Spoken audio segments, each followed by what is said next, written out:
What's happening, Blue Noses? Blues are back.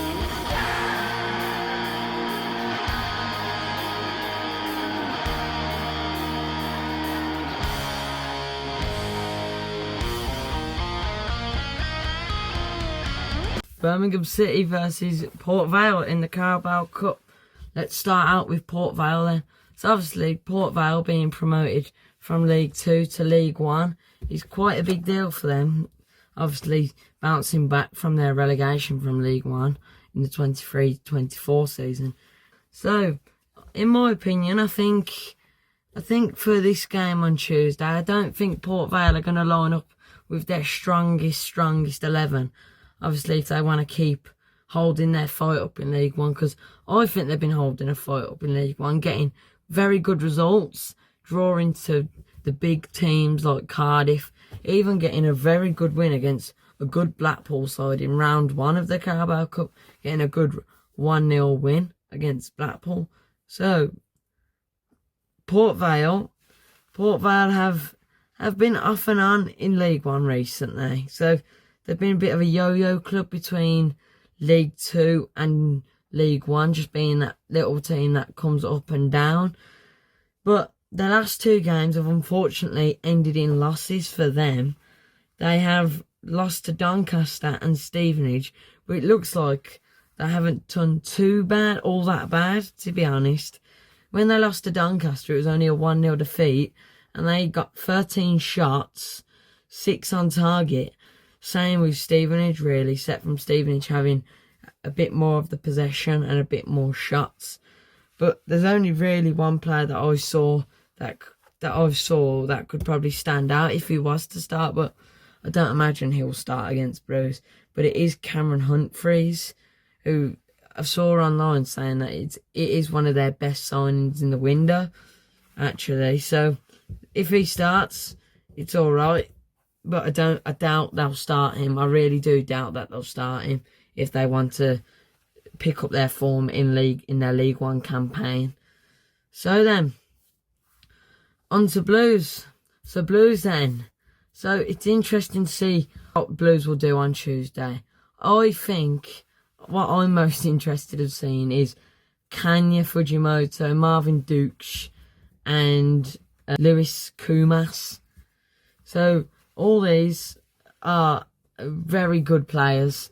Blues have done a heck of a job with their recruitment this season and last season. It's just been amazing, hasn't it? So, starting with Marvin Dukes. So, Marvin Dukes was obviously playing in Germany and can be considered by some as a prolific goal scorer and has had a lot of assists.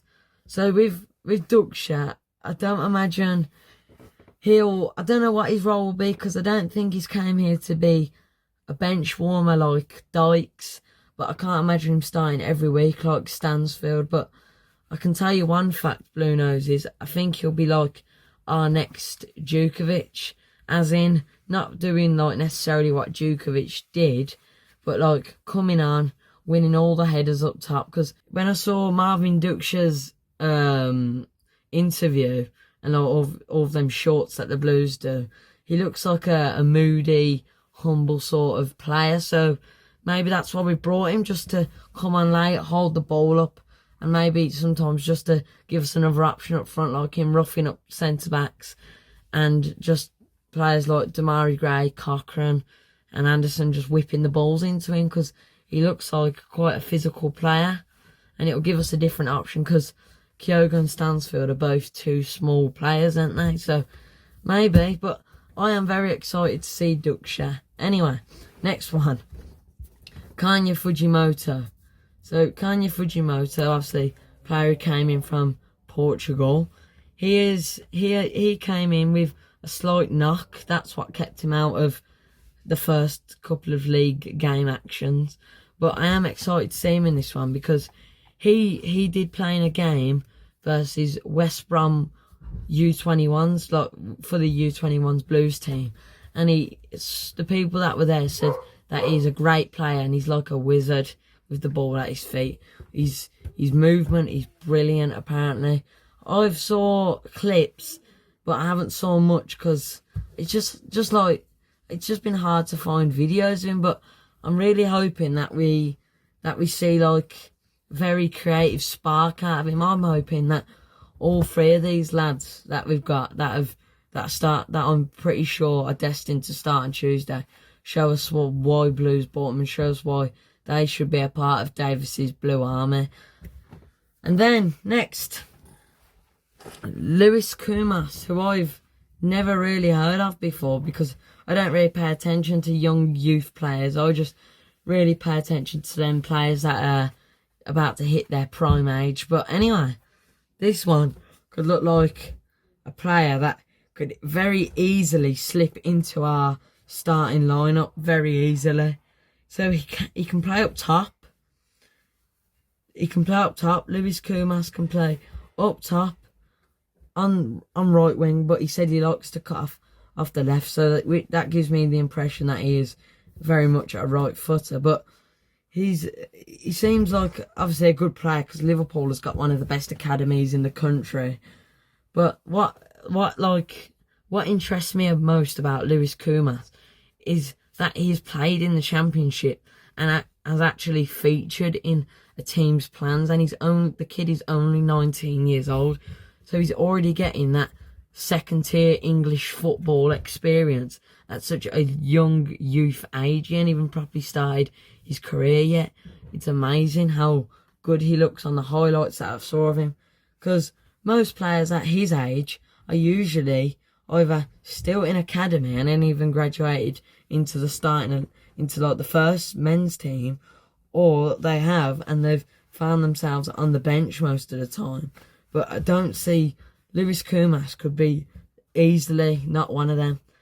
He was at Stoke in the 24-25 season, and he managed to get a very impressive 3 goals and 2 assists.